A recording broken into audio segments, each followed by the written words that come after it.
আকাশবাণী কলকাতা। স্থানীয় সংবাদ পড়ছে ধৃতি সেন শর্মা।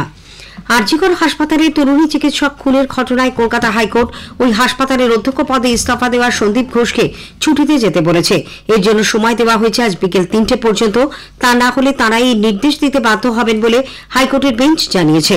প্রধান বিচারপতি টি.এস. শিবজ্ঞানম ও বিচারপতি হিরণময় ভট্টাচার্যের ডিভিশন বেঞ্চ আজ এই সংক্রান্ত জনস্বার্থ মামলা শুনানির সময় সন্দীপ ঘোষের পদত্যাগপত্র ও নতুন নিয়োগপত্র তলব করে।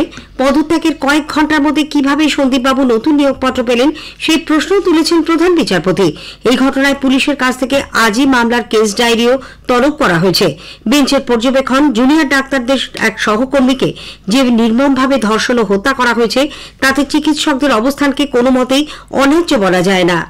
রাজ্য সরকারের আইনজীবীর পাল্টা দাবি, স্বচ্ছতার সঙ্গে তদন্ত হচ্ছে, আদালত চাইলে মুখ বন্ধ খামে রিপোর্ট দেবে রাজ্য সরকার।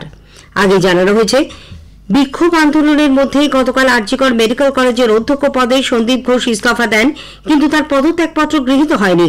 পদত্যাগের 7 ঘন্টার মধ্যেই ন্যাশনাল মেডিকেল কলেজের অধ্যক্ষ পদে তাকে পুনর্বহাল করে সরকার। এরপরেই পরিস্থিতি আরো উত্তপ্ত হয়ে ওঠে। ন্যাশনাল মেডিকেল কলেজে আন্দোলনরত জুনিয়র ডাক্তাররা অধ্যক্ষের ঘরে তালা ঝুলিয়ে দেন। চিকিৎসক সংগঠনের তরফে দাবি করা হয়, তথ্য প্রমাণ বিকৃতির জন্য সন্দীপ ঘোষের বিরুদ্ধে তদন্ত করা দরকার।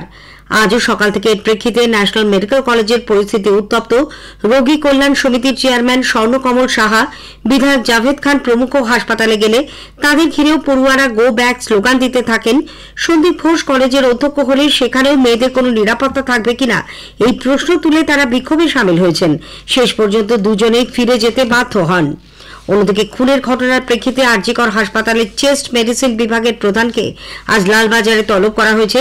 সেই সঙ্গে সেদিন যে 4 জুনিয়র চিকিৎসক ওই তরুণীর সঙ্গে বসে একসঙ্গে রাতের খাবার খেয়েছিল তাদেরও আজ জিজ্ঞাসাবাদের জন্য লালবাজারে ডেকে পাঠানো হয়েছে। গতকালও পুলিশ এদের জেরা করে। পরিস্থিতি সরেজমিনে খতিয়ে দেখতে আসা জাতীয় মহিলা কমিশনের 2 সদস্যের দলেরও আজ হাসপাতালে যাওয়ার কথা। গোটা পরিস্থিতি পর্যবেক্ষণ করে ঘটনার পূর্ণাঙ্গ রিপোর্ট তারা কমিশনে জমা দেবেন। গতকালই ওই 2 প্রতিনিধি লালবাজারে যান। সেখানে পুলিশ কমিশনারের সঙ্গে তারা দেখা করেন। সেখান থেকে তারা নিহত চিকিৎসকের বাড়িতে গিয়ে তার পরিবারের সঙ্গেও কথা বলেন।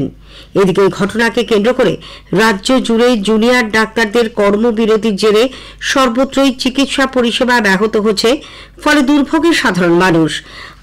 বর্ধমান মেডিকেল কলেজ হাসপাতালে জুনিয়র ডাক্তাররা 4র্থ দিনেও কর্মবিরতি চালিয়ে যাচ্ছেন। সকাল থেকে তারা হাসপাতালের জরুরি বিভাগের সামনে অবস্থান বিক্ষোভে সামিল হয়েছেন।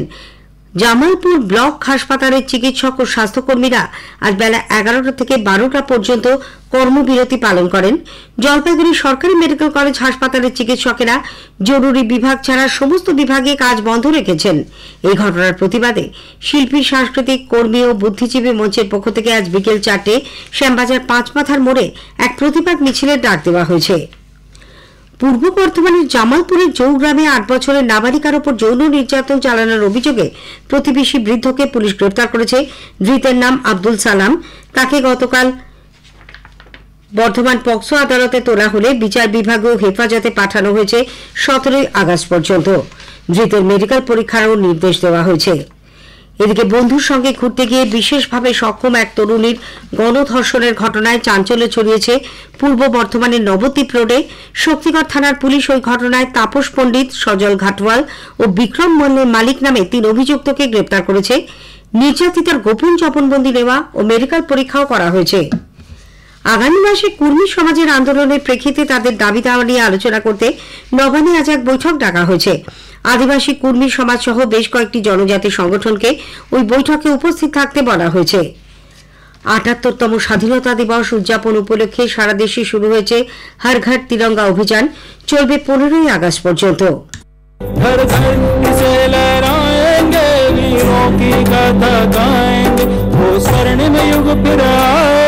विश्व में तिरंगा छाएगा।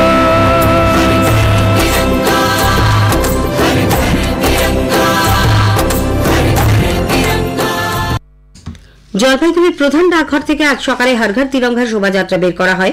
ডাকঘরের সমস্ত আধিকারিক ও কর্মীরা শোভাযাত্রায় অংশ নিয়ে শহর পরিক্রমা করেন। ৭৮তম স্বাধীনতা দিবসের প্রাকারে আগামীকাল সন্ধ্যায় রাষ্ট্রপতি দ্রৌপদী মুর্মু জাতির উদ্দেশ্যে ভাষণ দেবেন। শোনা যাবে সন্ধ্যে ৭টা থেকে আকাশবাণী কলকাতার সবকটি প্রচার তরঙ্গে। এর প্রেক্ষিতে আগামীকালের সমীক্ষা বাতিল থাকছে। সন্ধ্যে ৭টা ৩৫ বাংলার সংবাদ শোনা যাবে রাত ৮টায়।